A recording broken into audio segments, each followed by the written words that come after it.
আল্লাহ রাব্বুল আলামিন এই সূরার ভেতরে ইসলামের বিজয়ের স্বীকৃতি দিয়েছেন। নবী যে বিজয়ী হয়েছেন আল্লাহ এটা জানিয়ে দিয়েছেন, এবং বিজয়ের পরের কাজ কি হবে আল্লাহ সেটাও ঘোষণা করে দিয়েছেন। আল্লাহ রসুল সাল্লাল্লাহু আলাইহি ওয়াসাল্লামকে আল্লাহ পাঠিয়েছিলেন একটা মাত্র মিশন দিয়ে, দ্বিতীয় কোনো মিশন না, একটা মাত্র মিশন দিয়ে। সেই মিশন হলো, হে নবী, দুনিয়াতে যাচ্ছেন, আমার দেওয়া হেদায়েত, আমার দেওয়া দ্বীন হক নিয়ে যাচ্ছেন, কিন্তু মিশন আপনার একটা। সেই মিশনের নাম হলো, আমি যে হেদায়েত দিলাম, আমি যেই দ্বীন দিলাম, আমি যেই শরীয়ত দিলাম, আমি যেই কোরআন দিলাম, এটাকে মুর্দা অবস্থায় ফেলে রাখতে পারবেন না, এটাকে পরাজিত অবস্থায় ফেলে রাখতে পারবেন না, বরঞ্চ আপনাকে এটা দুনিয়ার বুকে জিন্দা করতে হবে, বিজয় করতে হবে। দুনিয়ার বুকে যত বাতিল আদর্শ আছে, বাতিল মতবাদ আছে, বাতিল জীবন ব্যবস্থা আছে, সব হবে মুর্দা। আল্লাহর জমিন, আল্লাহর দ্বীন হবে জিন্দা। এজন্য আপনাকে পাঠানো হলো। এই উদ্দেশ্যের কথা কোরআনে 3 আয়াতে আল্লাহ জানিয়েছেন। একটা আয়াত আছে সূরা তাওবার ভেতরে, আরেকটা আছে সূরা ফাতহের ভেতরে, আরেকটা আছে সূরা সফের ভেতরে। 3 সূরায় একই বাক্য, 3 সূরায় একই বাক্য দিয়ে আল্লাহ বলেছেন, হুয়াল্লাযী আরসালা রাসূলাহু বিল হুদা ওয়া দীনিল হক। তিনি সেই আল্লাহ যিনি তার রাসূলকে পাঠিয়েছেন হেদায়েত দিয়ে এবং সত্য ধর্ম দিয়ে। কেন? লিইয়ুযহিরাহু আলা দ্বীনি কুল্লি, যাতে করে সেই রাসূল আল্লাহর দেওয়া দ্বীনকে বিজয়ী করেন বাকি সকল দ্বীনের উপরে। তাহলে আমার নবীকে দুনিয়াতে পাঠিয়েছেন কে? পাঠিয়েছেন আল্লাহ। এবং কেন পাঠিয়েছেন এটাও ব্যাখ্যা করেছেন স্বয়ং আল্লাহ। আমার বানিয়ে ব্যাখ্যা করা লাগবে না, আপনার বানিয়ে ব্যাখ্যা করা লাগবে না। আমার আল্লাহ নিজেই যখন কোনো কথা বলে দেন তো এক জায়গায় না, 3 জায়গায় বলে দেন। এরপর সেটা নিয়ে ভিন্ন মতের কোনো সুযোগই থাকে না। তাহলে নবী এসেছেন ইসলামকে জিন্দা করতে না মুর্দা রাখতে? এজন্য প্রথম দিন থেকে আল্লাহর রাসূল নিজের উদ্দেশ্যের কথা গোপন রাখেন নাই। মক্কায় দুর্বল ছিলেন, মাজলুম ছিলেন, নির্যাতিত নিপীড়িত ছিলেন, সন্দেহ নাই। কিন্তু আল্লাহ রাসূল সাল্লাল্লাহু আলাইহি ওয়াসাল্লাম মক্কায়ও নিজের লক্ষ্য উদ্দেশ্যের কথা গোপন রাখেন নাই। মক্কায় তো হালত ছিল এমন, কথা বলতে দেরি, মাইর খেতে দেরি না, মুখ খুলতে দেরি, জুলুম শুরু হতে দেরি না। কত সাহাবী এমন ছিলেন, নবী তাদেরকে বলতেন, শোনো, এই যে কালেমা পড়লা কাউরে বইলো না, তুমি যে মুসলমান এই পরিচয়টা আপাতত দিও না, গোপন রাখো। দিন আসবে তখন তুমি নিজের মুসলমান পরিচয় প্রকাশ করো, আপাতত তুমি গোপন থাকো। আল্লাহ রাসূল এভাবে অনেক সাহাবীকে বলেছেন নাকি বলেন নাই? আবু যর গিফারী রাদিয়াল্লাহু আনহু সহ অনেক সাহাবীকে নবী বলেছেন। এই যুগের লোকেরা পেলে আবার বলতো, কি রে, আল্লাহ নবীও গুপ্ত থাকার পরামর্শ দিলেন? এই যুগে হলে এই শব্দটাই ব্যবহার হতো। আল্লাহ নবী নিজেই কোন সাহাবীর ঈমানকে গোপন রাখতে বলেছেন, তারা যাতে নিজেকে মুসলমান হিসেবে পরিচয় না দেয় এই পরামর্শ নবী নিজে দিয়েছেন। এমনকি তাদের মধ্যে কেউ কেউ পরিচয় দিতে গিয়ে উল্টা মাইর খেয়েছেন। আবু যর গিফারী রাদিয়াল্লাহু আনহু তিনি চিন্তা করেছেন, কালেমা কি আর গোপন রাখার জিনিস? ভালো জিনিস কেন গোপন রাখবো? তিনি গিয়ে কাবার সামনে ঘোষণা দেওয়া শুরু করেছেন, ওই মক্কার মুশরিক নেতারা শোন, আশহাদু আল্লা ইলাহা ইল্লাল্লাহ ওয়া আশহাদু আন্না মুহাম্মাদান আবদুহু ওয়া রাসূলুহু। ব্যাস, ঘোষণা দিতে দেরি, জুলুম শুরু হতে দেরি না। অবশেষে আবু বকর রাদিয়াল্লাহু আনহু বড় কষ্ট করে এসে জালেমদের হাত থেকে তাকে মুক্ত করলেন, তাকে উদ্ধার করলেন। বিশেষ করে ওমর রাদিয়াল্লাহু তাআলা আনহু মুসলমান হওয়ার আগ পর্যন্ত দিনগুলো বড় কঠিন ছিল। এত কঠিন, মুসলমান পরিচয় দেওয়ার সুযোগে ছিল না। মুসলমান পরিচয় দিলে যারা সবচাইতে বেশি মারত তার মধ্যে 1 নম্বরেই ওমর ছিল। আবু জাহালও কম মারত, আবু লাহাবও কম মারত, কারণ বড় নেতারা নিজের হাতে কমই মারে। ভদ্রতার একটা ব্যাপার আছে, সামাজিকতার ব্যাপার আছে, অনেক সময় মানুষ সরাসরি ফেস হয় না। কিন্তু ওমর রাদিয়াল্লাহু আনহু ছিলেন রাগী মানুষ, যুবক মানুষ, প্রচুর মারধর করতেন। প্রথম যুগে কোন সাহাবীর বর্ণনায় এমনও পাওয়া যায়, তারা বলতেন, ওমরের নির্যাতনে অতিষ্ঠ হয়ে আমরা ভেবেছিলাম মক্কাই ছেড়ে চলে যাব, মক্কাই থাকবো না। অপর দিকে ওমরের ইসলাম নিয়ে এত চুলকানি ছিল, এত অ্যালার্জি ছিল, এত ঘৃণা ছিল, ওমর স্পষ্ট বলেছিল, আমার বাবা খাত্তাব যে গাধা পালে, গাধা, ওই গাধা কোনোদিন মুসলমান হলে হতে পারে, এই ওমর কোনোদিন মুসলমান হবে না। কোন পর্যায়ে বিদ্বেষ থাকলে কথা বলে যে আমার বাপ খাত্তাবের গাধা মুসলমান হতে পারে কিন্তু ওমর মুসলমান হবে না। কিন্তু হেদায়েত কার হাতে? আল্লাহ চেয়েছিলেন ওই ওমর খালি মুসলমানই হবে না, এই ওমর বের হয়েছিল নবীর কল্লা কাটতে, কিন্তু আল্লাহ চেয়েছিলেন এই ওমর নবীর খাদেম হবে। আলহামদুলিল্লাহ, এমন কবুল হওয়া হয়েছে। নবী বলেন, আমার পরে যদি কেউ নবী হতো, লাউ কানা বাদি নবিয়্যুন লাকানা উমর, সেই নবী অন্য কেউ না, এই ওমরই হতো। এমনকি সৌভাগ্য দেখেন আজও পর্যন্ত সেই নবীর সঙ্গেই শুয়ে আছেন। যারা হজে যান, যারা ওমরায় যান, আলহামদুলিল্লাহ আল্লাহ যাদেরকে সৌভাগ্য দান করেন। আর হজ ওমরায় গেলে তো সেখানেও আপনাদের সাতকানিয়ার মানুষে দেখি ভরা। মক্কার মদিনায় সাতকানিয়ার লোহাগড়া, সাতকানিয়ার লোহাগড়া, এর বাইরে খুব কম লোকে খুঁজে পাওয়া যায়। বিশেষ করে ব্যবসায়ী মহল পুরো বলতে গেলে একখণ্ড বাংলাদেশ আর কি সেখানে কায়েম করে ফেলেছে। তো আল্লাহ রসুলকে সালাম দিতে গেলে মসজিদে নববীতে আপনি যদি যান, নামাজ আদায় করেন, আল্লাহ রসুলকে সালাম দিতে যান, সেখানেও আল্লাহ রসুল সাল্লাল্লাহু আলাইহি ওয়াসাল্লামের পাশে দুজন শুয়ে আছেন, একজন সিদ্দিক আকবর আবু বকর রাদিয়াল্লাহু আনহু, আরেকজন ওমরে ফারুক রাদিয়াল্লাহু আনহু। তো ওমর মুসলমান হওয়ার আগ পর্যন্ত, নিজে মুসলমান হওয়ার আগ পর্যন্ত মুসলমানদের জন্য দিনগুলো ছিল বড় কঠিন। মুসলমানের ঘোষণা দিতে দেরি, মায়ের খেতে দেরি না, জুলুম সইতে দেরি না। ঈমানের পরীক্ষা সবারই দেওয়া লাগে, কিন্তু তখনের হালত ছিল এমন, ঘোষণা দিতে দেরি, পরীক্ষা শুরু হতে দেরি না। পরীক্ষায় কিন্তু সবাই টিকতে পারে না, এটা স্বাভাবিক। আমরা দেখেছি, আমরা বাস্তব সাক্ষী। কারাগারে যারা যেত, কেউ আগের ঈমান নিয়ে ফিরতে পারতো না। মানে কি, হয়তো ঈমান অনেক বেড়ে যেত, অথবা কমে কমে জিরোতে অথবা জিরোর নিচে নেমে আসতো। যেই ঈমান নিয়ে ঢুকেছে হুবহু ওই ঈমানটা নিয়ে বের হয়েছে এমন অন্তত আমি দেখি নাই। আমার 1 বছরের জেল জীবনে আমি অন্তত দেখি নাই। এই 26শে মার্চের পর, ধরবাগরের পর, ওই 5ই মে আমাকে ধরে নিয়ে গিয়েছিল 22 রমজান, তারাবির পরে 22 রমজান। পরের বছর 1লা রমজান জেল গেটে বের হয়ে কাশিমপুরে ইফতার করেছে আলহামদুলিল্লাহ। 10 মিনিটের কথা বলে নিয়েছিল, 10 মাসও পুরো হয় নাই, একদম 1 বছরের কাছাকাছি পুরো হয়েছিল। এর ভেতরে আমি একটা লোকরেও দেখি নাই যে ঈমান নিয়ে ঢুকেছে একই ঈমান নিয়ে বের হয়েছে। কারো ঈমান আগের চাইতে অনেক বেড়ে গেছে, অনেক বেড়েছে। এভাবে জেলে যাওয়ার আগে ভয় থাকে, কি না কি জানি, যাওয়ার পর তো দেখেই ফেলেছি, ও আচ্ছা এই জিনিস। একবার জেল খাটার পর দ্বিতীয়বার জেলের ভয় দেখালে আর ভয় লাগে না। কিসের ভয় দেখাবি রে পাগলা, যেটার ভয় দেখাবি সেটা তো আমরা দেখেই ফেলেছি। এজন্য ভয়কে যারা জয় করতে পারে, পৃথিবীর কোনো শক্তি তাদেরকে দমিয়ে রাখতে পারে না। সবচাইতে বড় ভয়ের নাম হলো মরার ভয়। এর চাইতে আর বড় আছে কি? মরার ভয়, জানে চলে যাবে। আরে মাল গেলে কি, ইজ্জত গেলে কি, ঘরবাড়ি গেলে কি, গাড়ি গেলে কি, কিন্তু জান চলে গেলে তো সবই চলে গেল। কিন্তু যেই জাতি এই জানের ভয়কেই পরোয়া করে না, যেই জাতি মৃত্যুকে ভালোবাসতে শেখে, শাহাদাতের প্রেমে হাবুডুবু খেতে শেখে, যেই জাতি জান্নাতি নেয়ামত নিয়ে সবসময় কল্পনা করতে থাকে, এমনকি জান্নাতি হুরের জন্য শাহাদাতের অমীয় সুধা পান করাকেও নিজের জন্য সৌভাগ্যের বিষয় মনে করে, ওই জাতিকে কোন জিনিস দিয়ে দমায় রাখবে? মুসলমান যে অল্প কিছু সংখ্যক হয়ে সারা দুনিয়ার বুকে নিজেদের রাজ কায়েম করতে পেরেছে, এটা এজন্যই পেরেছে কারণ যেই জাতি মৃত্যুর ভয়কে জয় করতে জানে, ওই জাতির সামনে গোটা পৃথিবী মস্তক নত করতে বাধ্য থাকে। আজকে তো ঝামেলাই হয়েছে, এখানে সংখ্যা বেড়েছে, কিন্তু মুসলমানদের ভেতরে আল্লাহর কাছে যাওয়ার ব্যাপারে অনাগ্রহ তৈরি হয়ে গেছে। আল্লাহর কাছে যাব না, মায়ের কাছে যাব, সমস্যা নেই। ঈদের সময় মায়ের কাছে যাওয়ার জন্য কি প্রতিযোগিতা চলে, লঞ্চে, ট্রেনে, বাসে কি পরিমাণ প্রতিযোগিতা করে করে কষ্ট করে মানুষ বাড়ি ফেরে। কেন? কষ্ট হলেও কষ্টের পরে সুখ আছে।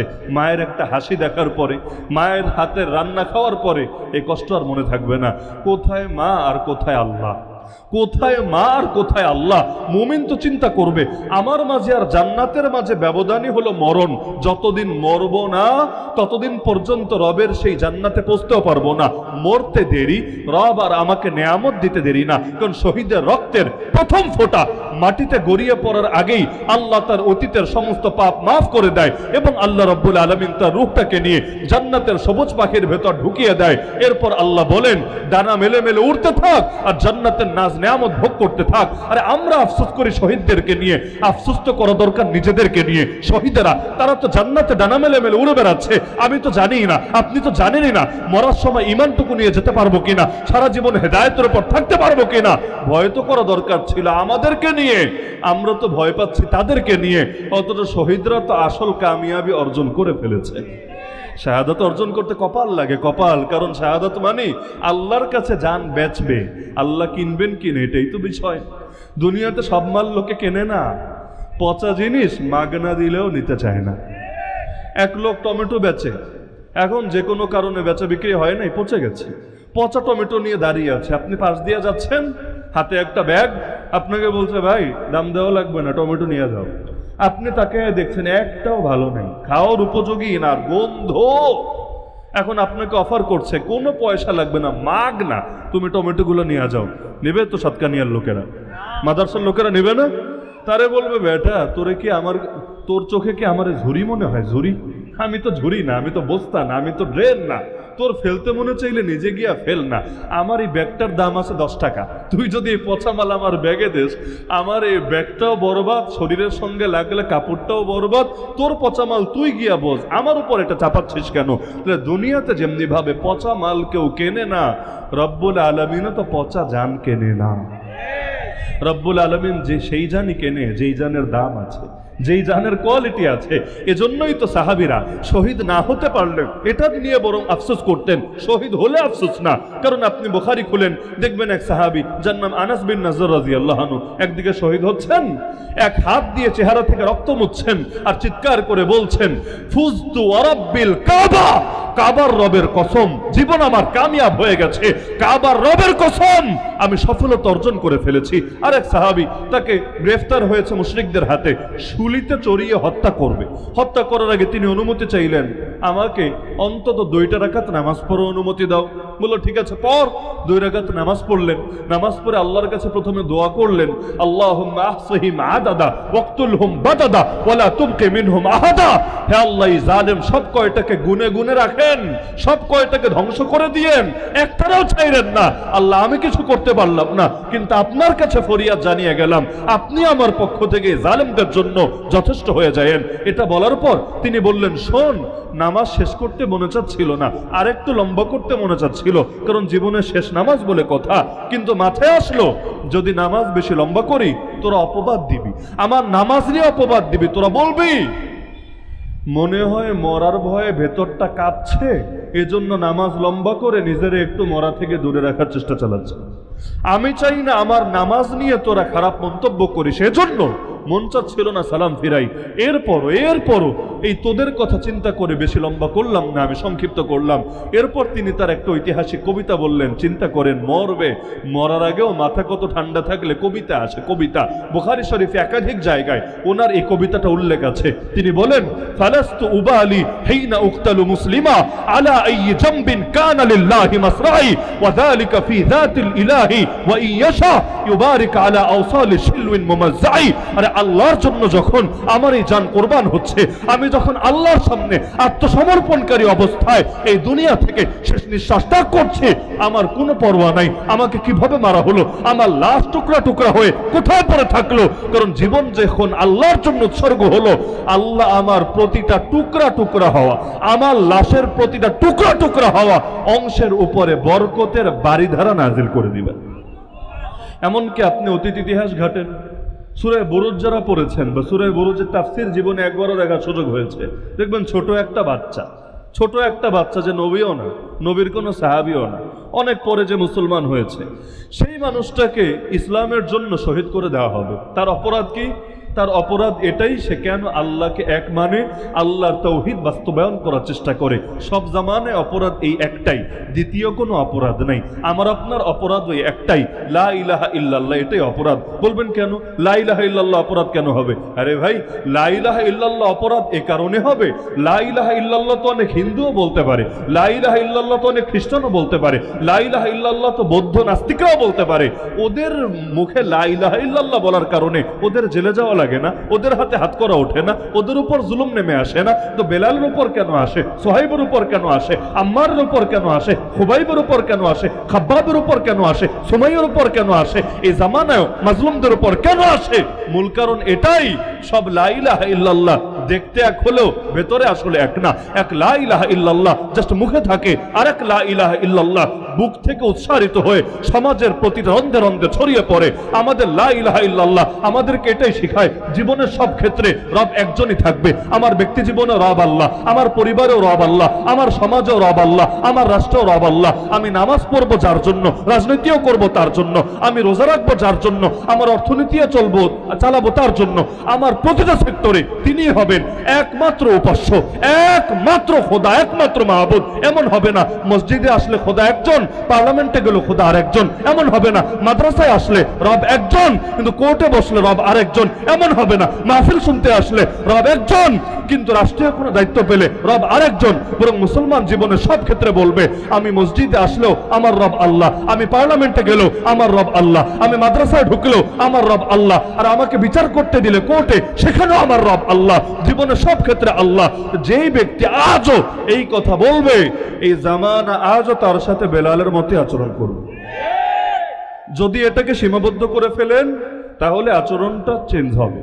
কিন্তু আজও যদি আপনি ওই যে লোকে বলে বেলালের উপর এত জুলুম আসলো, আমাদের উপর কেন আসে না, এ কারণেই ইমানটারে বানাও বেলালের ইমানের মতো, তোমার উপরও আসতে দেরি হবে না, তোমার উপরও আসতে দেরি হবে না। মূল বিষয় উপরেরটা না, মূল বিষয় ভেতরেরটা।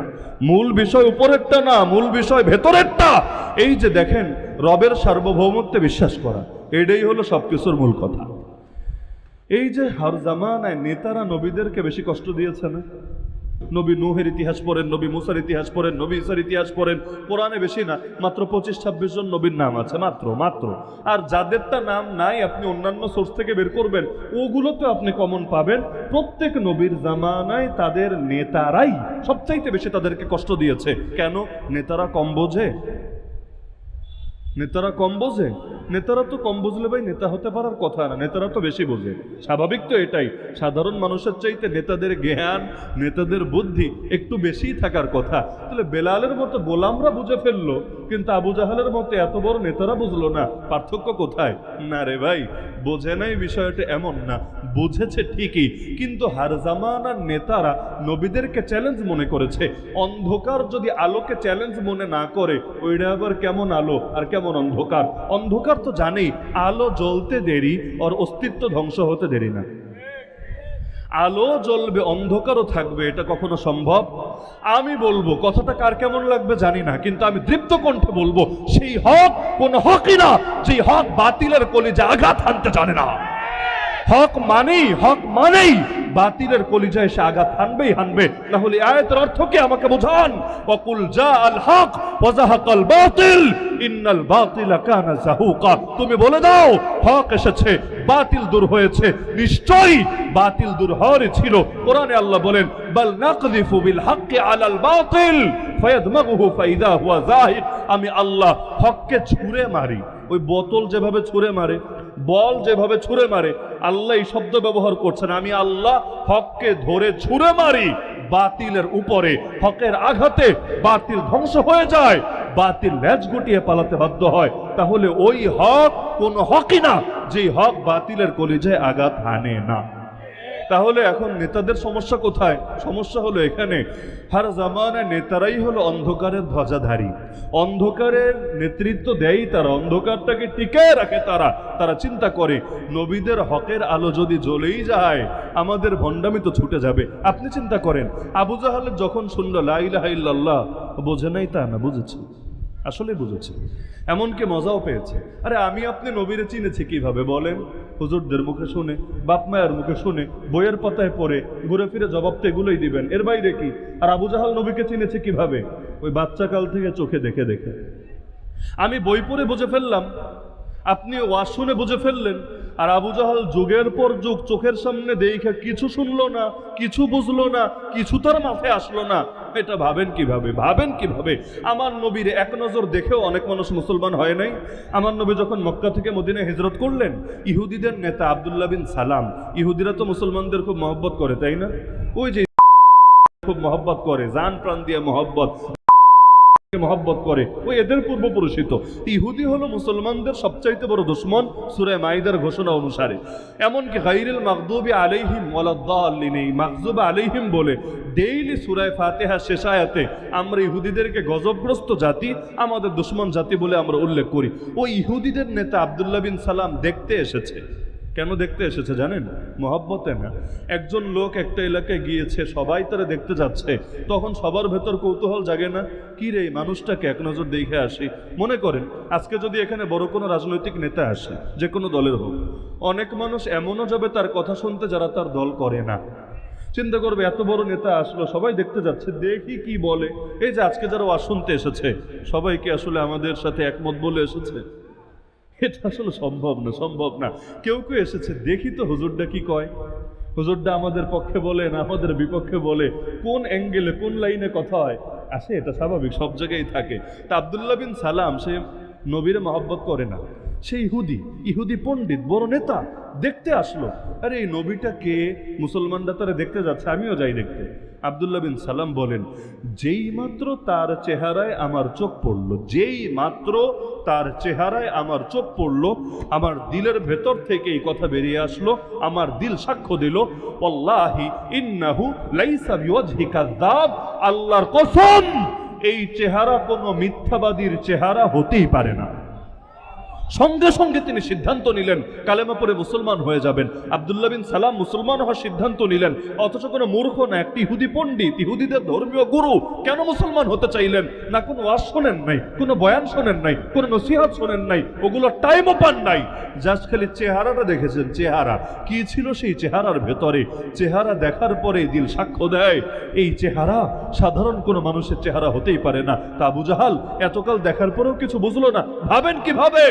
সবই বুঝেছে, কিন্তু ওরা চিন্তা করে, আরে নবীরা যদি মেনেই নেই, নবীকে যদি মেনেই নেই, রবের সার্বভৌমত্ব যদি বিশ্বাস করেই নেই, জীবনের সব ক্ষেত্রে আল্লাহ নবীর আদর্শকেই চূড়ান্ত কথা বলে যদি ধরেই নেই, বড় বড় বোতল টানবো কিভাবে? দুনিয়ার মধ্যে ধান্দাবাজি করবো কিভাবে? চাঁদার মধ্যে ভাগ বসাবো কিভাবে?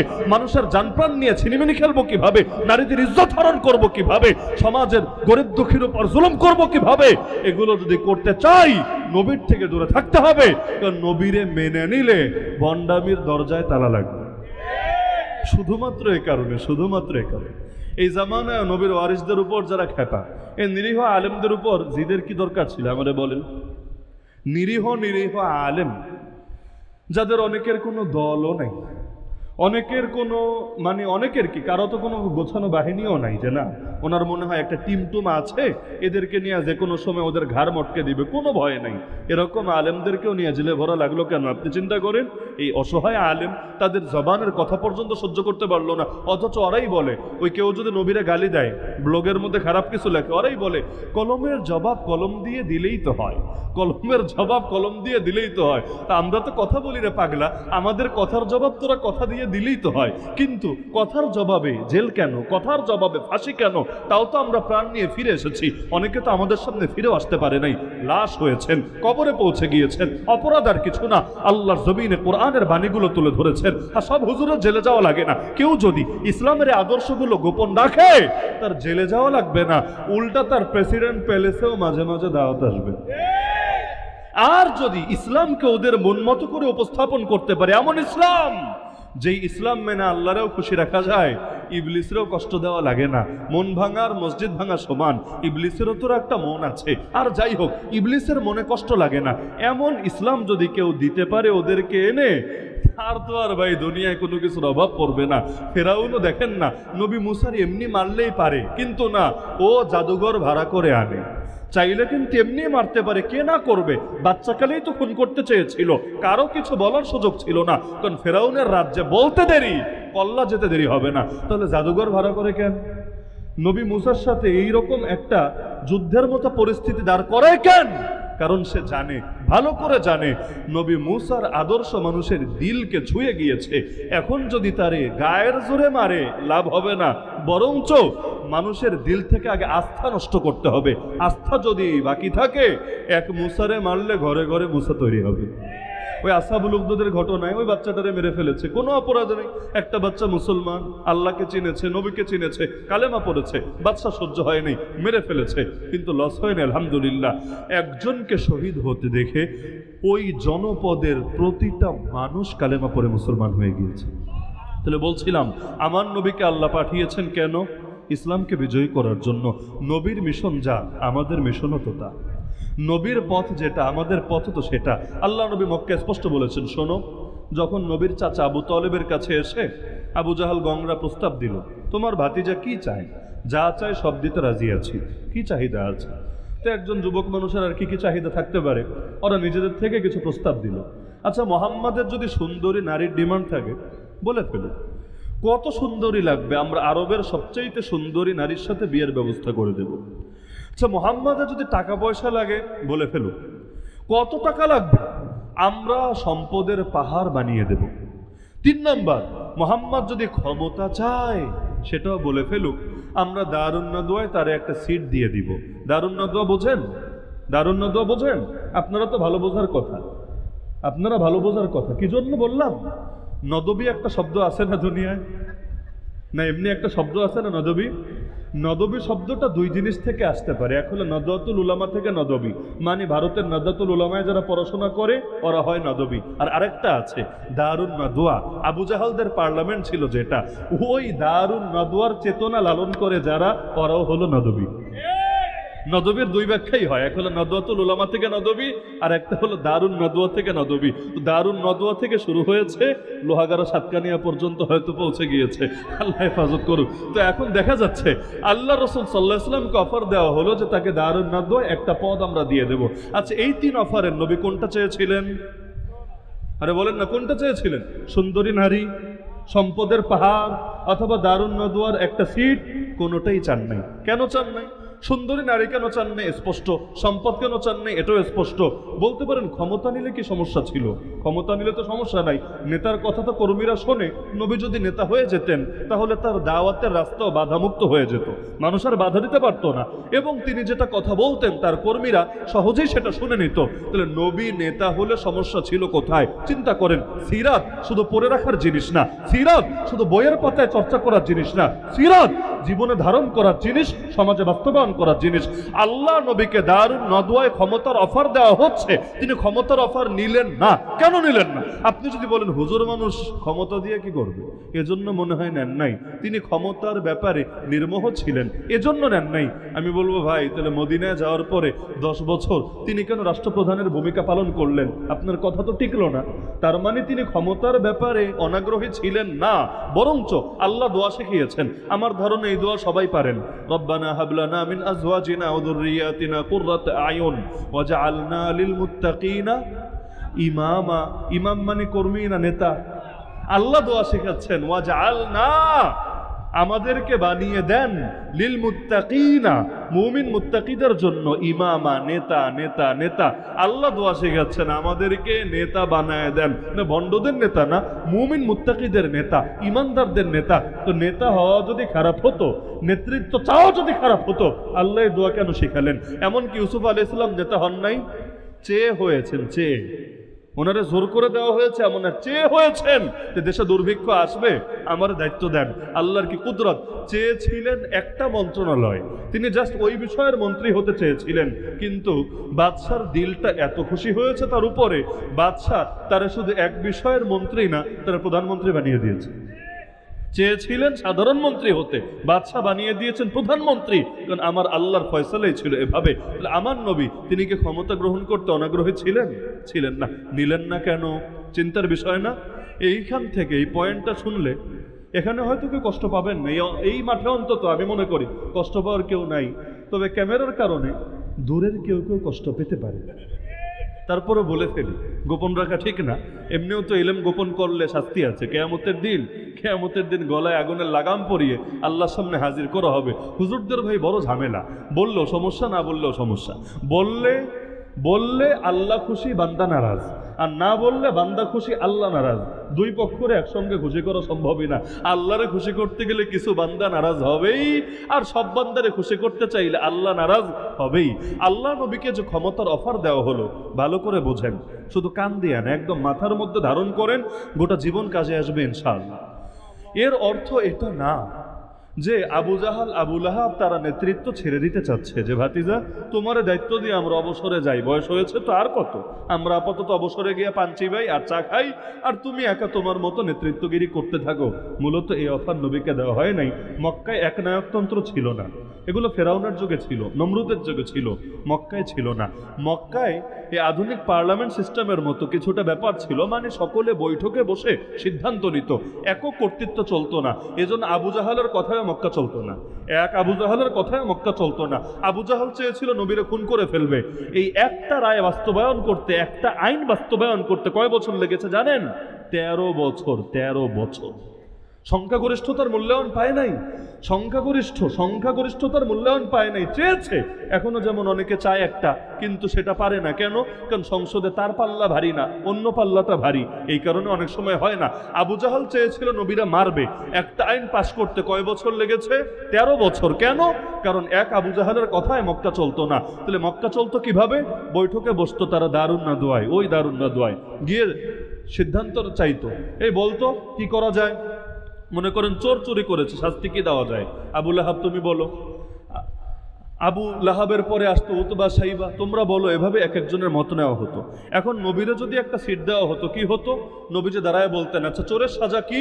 আমি আল্লাহর পক্ষ থেকে বলে দিচ্ছি, আস-সারিকু ওয়াস-সারিকা ফাকতাউ আইদিয়াহুমা, চোরের সাজা হলো হাত কেটে দিতে হবে। এটাই তো কোরআনের ফয়সালা। আমার নবী বলে বসে যেতেন।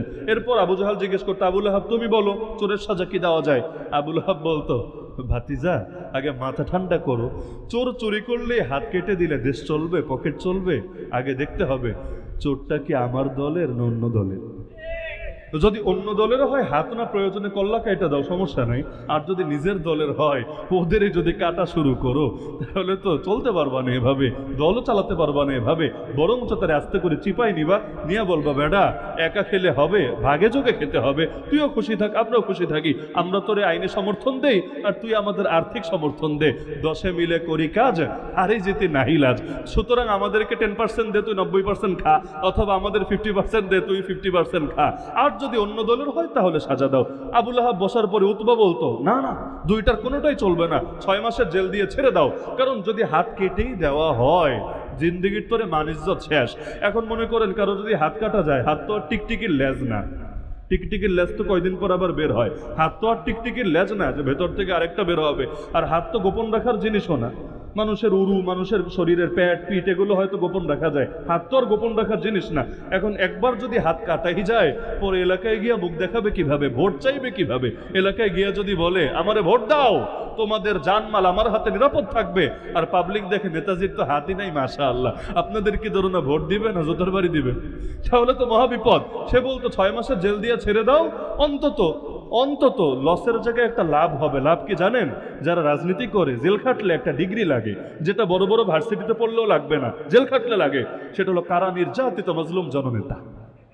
এখন কি করে খেটেছে এটা বড় বিষয় না, চুরি করে, পাবলিকের গম মেরে, টিনের চাল চুরি করে, এটা বিষয় না।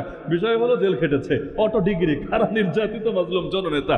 এভাবে এক একজন এক একটা রায় দিত। এবার চিন্তা করেন, নবী বললেন কোরআনের কথা, আর ওরা বলতো মানুষের বানানো কথা। দিন শেষে নবী যেহেতু একজন, ওরা যেহেতু অনেকজন, যখন মাথা গুনে গুনে রায় দেওয়া হতো, রায়কে নবীর পক্ষে যেত না ওদের পক্ষে যেত? নিঃসন্দেহে ওদের পক্ষে যেত। লাস্টে বলা হতো হা জয়যুক্ত হয়েছে, হা জয়যুক্ত হয়েছে, হা জয়যুক্ত হয়েছে। নবী ফেল, আল্লাহ ফেল, বাতিল পাস, কাফের পাস, নাস্তিক বেঈমান পাস, তাগুতি নিজাম পাস। এভাবে আল্লাহ নবীকে ঠিকই ব্যবহার করা হতো, নবীর ইমেজকে কাজে লাগানো হতো, কিন্তু দিন শেষে ইসলামী আইন বাস্তবায়ন হতো না, কোরআনী শাসন বাস্তবায়ন হতো না, বরং তাগুতি আইনে চলতে থাকতো। মাঝখান দিয়ে সাধারণ মুসলমানরা চিন্তা করতো, আরে ওরা যদি ভণ্ডই হতো, নবী কি আর ওদের সঙ্গে জোট করে চলতো? নবী যেহেতু সিট ভাগাভাগি করেছে ওদের সাথে, নবী যেহেতু সিট ভাগাভাগি করেছে ওদের সাথে, তার মানে ওরা অবশ্যই ভালো। আমাদের বুঝতে মনে হয় ভুল হচ্ছে। তাহলে এর দ্বারা মুসলমান মিসগাইড হতো নাকি হতো না? বিপ্লবের আগুন নিভে যেত নাকি যেত না?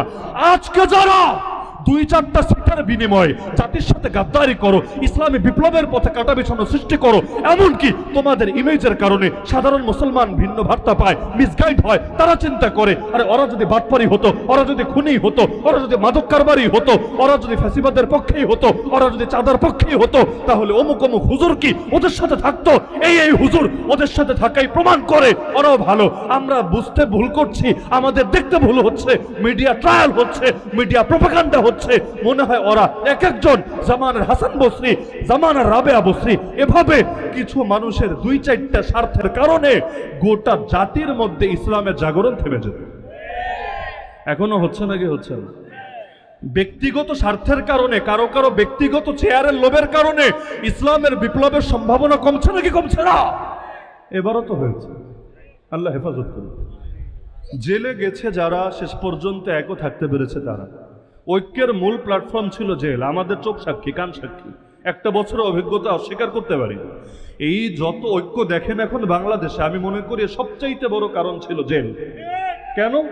ভিন্ন দলের ভিন্ন মতের লোকগুলোকে নিয়ে যখন একসাথে করেছে, দিনের পর দিন রাতের পর রাত, মানে এতদিন একজন আরেকজনের বাইক পাইলে কাফের মুশরিক ফতোয়া লাগায় দিত, কিন্তু এখন একসঙ্গে পাশাপাশি সিটে থাকা লাগে। একজন আর একজনকে খাবার বেড়ে দেয়, অসুস্থ হলে কাপড়টা ধুয়ে দেয়, আবার বেশি অসুস্থ হলে মাথার মধ্যে পানি ঢেলে দেয়। আলহামদুলিল্লাহ, এভাবে মাসের পর মাস করতে করতে দিলগুলো আর আলাদা থাকে না, দিলও ভাই এক হয়ে যায়। এই যত ঐক্য আর মহব্বত দেখেন, আমি মনে করি জালেমরা যদি একসঙ্গে নিয়ে জেলে না ভরতো, জিন্দগি তো সম্ভব ছিল না। দল মতের ঊর্ধ্বে সব দিনে নিয়ে যখন ভরেছে, ওইখানেই মহব্বত হয়েছে। যেই কয়টা জেলে যায় নাই, এদের মধ্যে মহব্বতেরও ঘাটতি থেকেছে, শেষ পর্যন্ত আর মিলেমিশে চলতে পারেনি।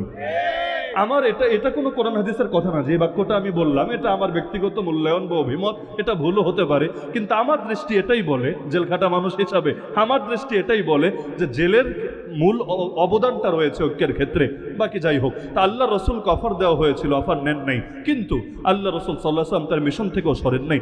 স্পষ্ট বলেছেন, যতদিন পর্যন্ত আল্লাহর জমিন আল্লাহর দিন বিজয়ী না হবে, ততদিন পর্যন্ত আমার লড়াই চলবে। এই যে তিনটা অফার দিল, নবী বলেছেন চাচা ওদেরকে বলে দেন, নবীর বাক্য আমি বলছি, ফাওয়াল্লাহি লাউ ওয়াদাউ শামসা ফি ইয়ামিনি ওয়াল কামারা ফি ইয়াসারি আলা আন আতরুকা হাযাল আমরা মা তারাকতুহু হাত্তা ইউযহিরাহুল্লাহ ওয়া আহলিকা দুনাহু। যারা আরবি বোঝেন তো বুঝে ফেলেছেন, যারা বোঝেন না তাদের স্বার্থে বলছি। নবী বললেন, আল্লাহর কসম করে বললাম, আল্লাহর কসম করে বললাম, ওরা যদি আমার ডান হাতে আকাশে সূর্য এনে দেয় আর বাম হাতে ওই আকাশের চাঁদটাও এনে রাখে, তবুও আমি আমার আদর্শ ছাড়বো না, তবুও আমি আমার মিশন থেকে সরবো না, যতদিন না আল্লাহ তার জমিনে তার দিনকে করবেন জিন্দা, অথবা আমি মুহাম্মদ হব মুর্দা। নবীর কথা স্পষ্ট, যতদিন না আল্লাহ তার জমিনে দিনকে করবেন জিন্দা, অথবা আমি মুহাম্মদ হব মুর্দা। নবীর সুরে সুর মিলিয়ে আমরাও বলতে পারি, আল্লাহ নবীর কথাই হবে আমাদের কথা।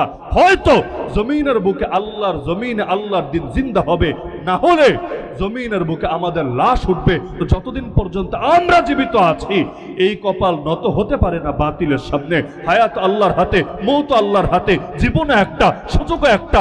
আল্লাহ দ্বিতীয় জীবনে এই পৃথিবীতে কাউকে দিবেন না, আর দ্বিতীয় সুযোগও আমাদের কারো আসবে না। সুতরাং আসেন আল্লাহর সঙ্গে প্রতিজ্ঞা করি, আয় আল্লাহ, যতদিন পর্যন্ত আমাদের ভেতরে প্রাণ আছে, সেই প্রাণে স্পন্দন আছে, ধমনীতে রক্ত প্রবাহিত আছে, ইনশাআল্লাহ তোমার দিনকে বিজয়ী করার জন্য আমাদের লড়াই চলবেই চলবে, চলবেই চলবে, চলবেই চলবে। अल्लाह सभी को तौफीक दान करुन। फना फिल्लाह की तह में बका का राज मुज़मर है, जिसे मरना नहीं आता उसे जीना नहीं आता। वमा अलैना इल्लल बलागुल मुबीन व आखिरु दावाना अनिल हम्दुलिल्लाहि रब्बिल आलमीन।